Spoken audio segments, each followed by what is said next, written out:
अगं लक्ष्मी, तू शेवटच्या क्षणी मिळालीस. माझ्या 2 पाकरांना सोडून जात आहे. 2 पाकरांकडे लक्ष द्या. त्यांना चांगलं शिकवा, चांगलं मोठं बनवा आणि तुमची राजनीती, समाजसेवा हे सर्व सोडून द्या. अगं तू म्हटल्याप्रमाणे सर्व सोडलं. आता माझी 2 पाखरे मोठी झालेली आहेत आपली. आता अगं मुलगा उमेश आणि मुलगी लता. अगं दोन माझ्या गाडीतच आणि माझी परीच. आणि लता या वर्षी फायनलला आहे. सर्व बापाचं एक स्वप्न असतं, ते म्हणजे मुलीचं लग्न. आणि मुलीचं लग्न जर एकदा जर झालं समजा, तर एक जबाबदारी ही पार पडली म्हणायची. आणि लक्ष्मी, लग्नाचा विचार जर म्हटलं समजा तर मुलीला विचारून घ्यावं असं मला वाटते. त्यामुळे मुलीची वाट बघतोय आता. काळजीमधून येईलच.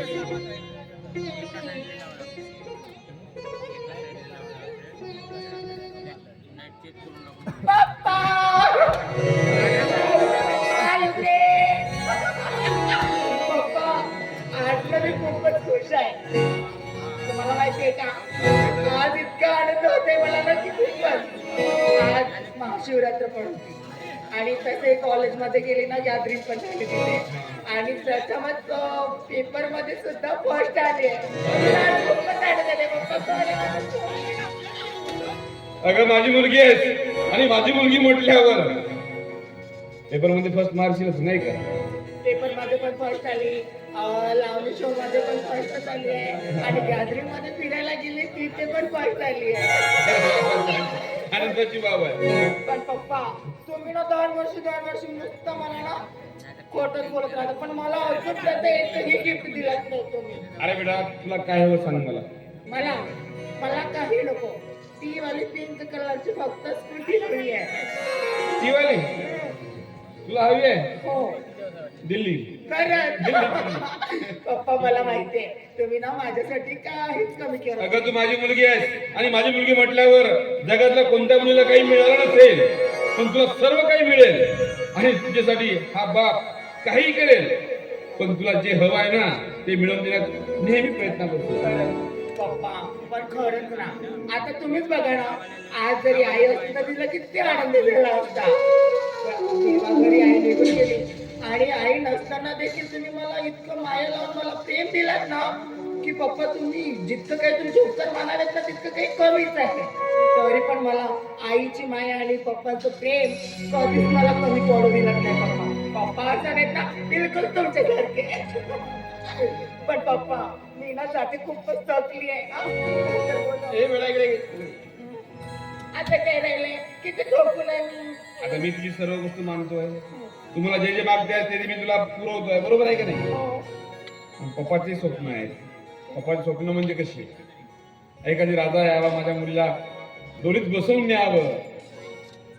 तर मी काय म्हणतोय, या वर्षी तुझं लग्न करायचं. काय झालं तुम्हाला? आता अजून मी शिकत आहे आणि लग्नाचा विचार असला विचार कसा मनामध्ये आता. पप्पा हे बघा, लग्न वगैरे नंतर आणि मला लग्न वगैरे काही करायचं नाही. मी आता सुंदर तुमच्यासाठी कॉफी बनवते. आता येते. बरं इकडे बघ, इकडे इकडे. पप्पा मी काय म्हणतोय, तुझ्या सोबतच्या जेवढ्या मैत्रिणी होत्या सर्वांचे लग्न झालेले आहेत. बरोबर आहे का नाही? त्यावेळेस मग तुझं लग्न करणं गरजेचं नाही का? नाही पप्पा, अजून मी काही खूप मोठी झाली नाहीये आणि अजूनपर्यंत काही जास्त माझं शिक्षण पण झालं नाही. आता तर सध्या फायनल आहे आणि नुकतंच आता फायनल पास झाली. बस एवढं माझं तुम्ही लग्न नका ना करू पप्पा. बघ बरी, तुझं लग्न करायचंय तर करायचंय. तुला लग्न करावंच लागेल. माझी गोष्ट तुला मानावंच लागेल. पण तुम्हाला पप्पा कळत कसं नाहीये? कितीदा सांगितलं माझं लग्न नका करू म्हणून. का मी ओळखी झाली का तुम्हाला? तुला लग्न करावंच लागेल. मी लग्न करणार नाही. माझी गोष्ट मानणार नाही का तू? पप्पा मानते ना, दुसरी कोणती गोष्ट असेल ना ती सांगू द्या, पण लग्नाविषयीची गोष्ट असेल ना मला बिलकुल मान्य नाहीये. अब माझ्या लग्नाची हो का तुम्हाला पडली घाई. बाबा माझ्या लग्नाची हो का तुम्हाला पडली घाई. कोणीतरी समजवणा ग बाई माझं बाई काय झालंच नाही. कोणीतरी समजवणा ग बाई माझं बाई काय झालंच नाही. बाबा माझ्या लग्नाची हो का तुम्हाला पडली घाई.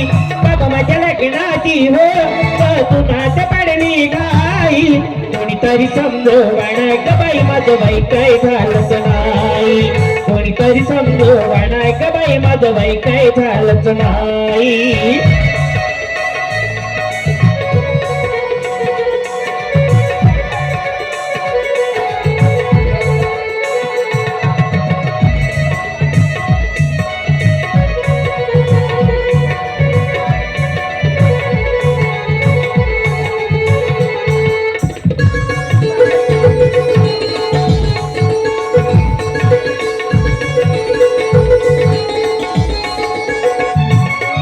झाले का हो टोई तर मी अशा कोवड्या वयात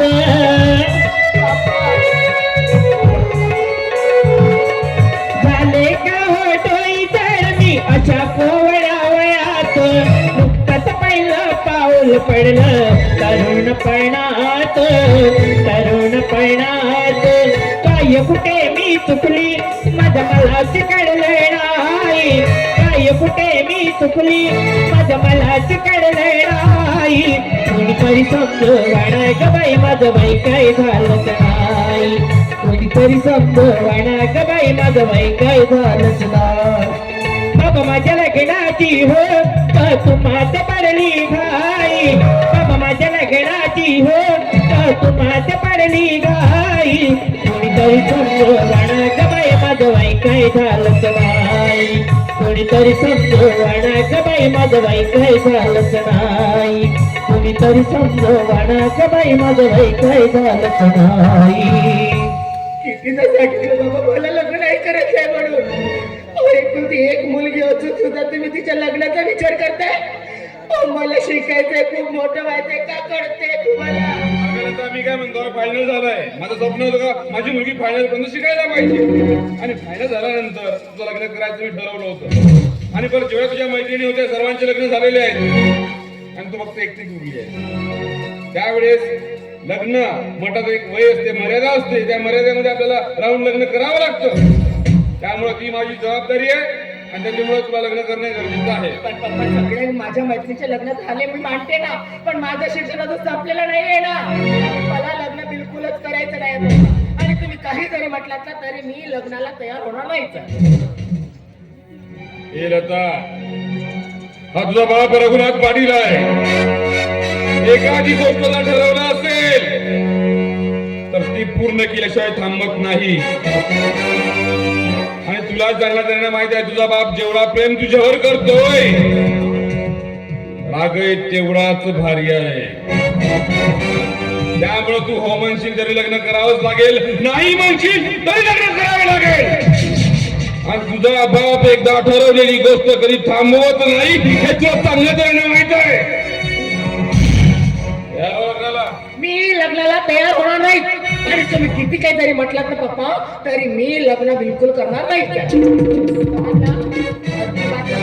आहे आणि मला शिकायचं खूप आहे तुला लग्न करावेच लागेल हा माझा शब्द आहे म्हणजे तुम्ही मला शब्द देता पण पप्पा तुम्ही ही गोष्ट विचारताय एक गोष्ट तुम्ही विसरत आहे तुम्हाला पप्पा सांगत होते मी नको नको म्हटलं तरी माझं लग्न तुम्ही करतो म्हणता ना मग तुम्हाला जसं वाटते तसंच करायचं आणि यापुढे मला एकही शब्द सुद्धा विचारायचं नाही समजलं येते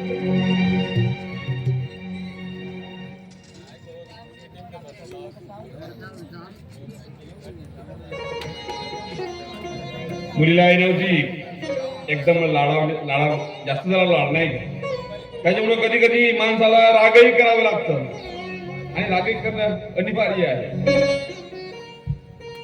पण काय होतं मुलीला आई लहानपणापासून नाही सर्व मी सांभाळलं आणि ज्या वेळेस माहित होतं का या गावात एक मुलगा पडून गेला त्या गावात एक मुलगी पडून गेली ह्या गोष्टी जेव्हा कानावर येतात ना बाप म्हणून मला कोणतरी चिंता वाटते माझ्या मुलीवर विश्वास आहे पण अतिविश्वास करू शकत नाही किंवा अंधविश्वास करू शकत नाही त्यामुळे मुलीचं लग्न करणं हे जास्त गरजेचं आहे आणि परत आता मुलगी द्यावा कुठं द्यावा हा एक प्रश्न पडतो कारण आजकालची मुलं नोकरीला कुठं आहे सांगतात पुणे मुंबई दिल्लीला कुठं कंपनीत जॉब करतोय, 60-70 हजार रुपये पगार आहे. आणि राहते 15 आणि 20 हजार रुपये. आणि लग्न केल्यानंतर सरळ घरी येतात. आणि काही मुलं असे असतात, पायाला शान बादशाची पण दुकान फुटण्याचा, आणि लग्न केल्यानंतर त्याला झोपायला नालाही पुरत नाही. असेही मुलं असतात. द्यायचं हा प्रश्न पडतोय. तर माझी बहीण आहे, मुलगा आहे, तिला बिचारा गरीब आहे, तर माझ्या बहिणीकडेच द्यावं. कारण ती संस्कारी आहे, माणुसकी जपणारी आहे, माणुसकीने वागणारी आहे, माणुसकीने जगणार आहे, स्वाभिमानी आहे. आणि एखाद्या वेळेस पोरीला काही तेवढं म्हणावं तेवढे कामधंदे येत नाही. एखादी काम जर नाही केली, समजा बहीण सांभाळून घेईल तर माझी भाची म्हणून. एखादी कुठं चुकली समजा तर माझा भाचा सांभाळून घेईल माझी मेवणी म्हणून. म्हणून माझ्या मुलीला माझ्या बहिणीकडेच दिले पाहिजे.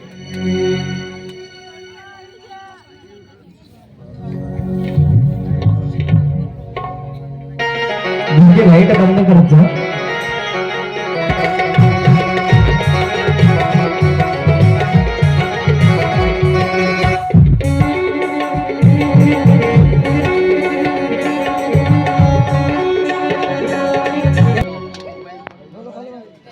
आई,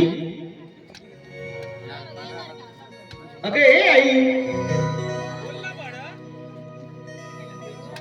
कुठे गेली म्हणायची? अगं ए आई,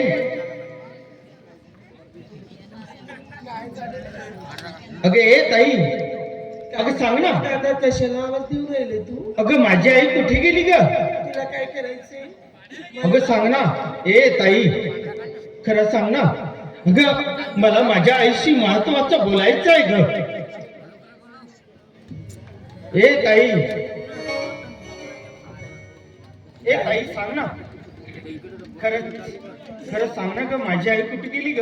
अरे दादा मी आहे ना, मला सांग ना तू. ए ताई, मी तुला सांगितलं ना की माझ्या आईशी मला महत्वाचं बोलायचं म्हणून. तुला आयसीच काम आहे ना? ऐक मग मी तुला सांगते. ए ताई, हे बघ, कदाचित तू माझी मस्करी तर करत नाहीस ना? ए माझी वेडाबाई, सांग ना ग, माझी आई कुठे गेली तर? अरे तुला आयशी काय करायचंय? कधी कोणती गोष्ट तू मनावर घेतलाच नाही ना? कधी तू सिरियस झालायस का तू? अरे त्या आपल्या म्हाताऱ्या आईचा कधी तू विचार केलाच नाही ना? अरे आपल्या 2 भावांसाठी, आपल्या 2 बहीण भावासाठी किती ती राब राब कष्ट करते. दुसऱ्याच्या घरी जाऊन मजुरी करते. आणि एडपल्ली तर त्या जंगलामध्ये जाऊन काळ्याची मोरी आली विकती, आणि त्या 2 पैशांना आपल्या 2 भावांचं पोट पाणी सगळं फिरते. आणि तू मात्र नुसता इकडे तिकडे फिरते, हा मित्रांसोबत त्या मित्रांसोबत. कधी तू आईचा आणि आपल्या बहिणीचा कधी विचार केलाच कधी? अरे आपल्या गरीबाच्या लेकरावे गरीबासारखं वागलं पाहिजे, गरीबासारखं राहिलं पाहिजे. दादा असं नाही करायचं. लहान नाही राहिलं दादा, काहीतरी विचार कर त्या गोष्टीचा. ताई, ताई तू जे काही बोलतोयस ना, अगदी सत्य बोलतोयस का ताई? खरंच ताई, अगं मी क्षणिक सुखासाठी विसरून गेलो होतोय की मी सुद्धा एक गरीब आईचा मुलगा आहे. पण त्या म्हाताऱ्या आईने मला या गोष्टीची कधी जाणीव असू दिली नाही ना. म्हणून काही त्या म्हाताऱ्या आईची मला कधीच आठवण आली नाही ग, कधीच आठवण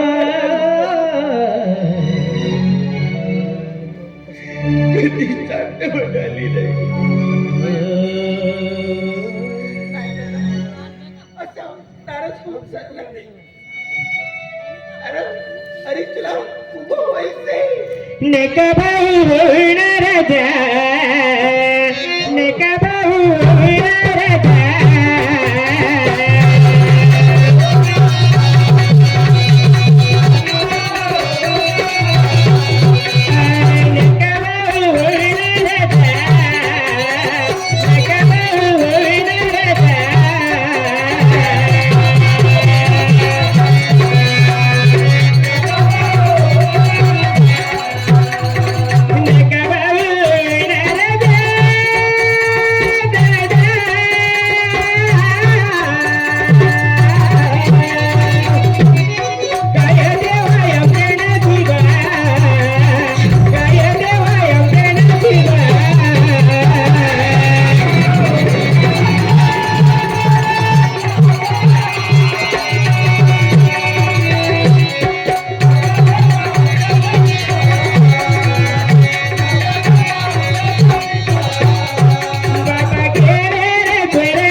आपली आई जल्लातून काड्याची गोळी घेऊन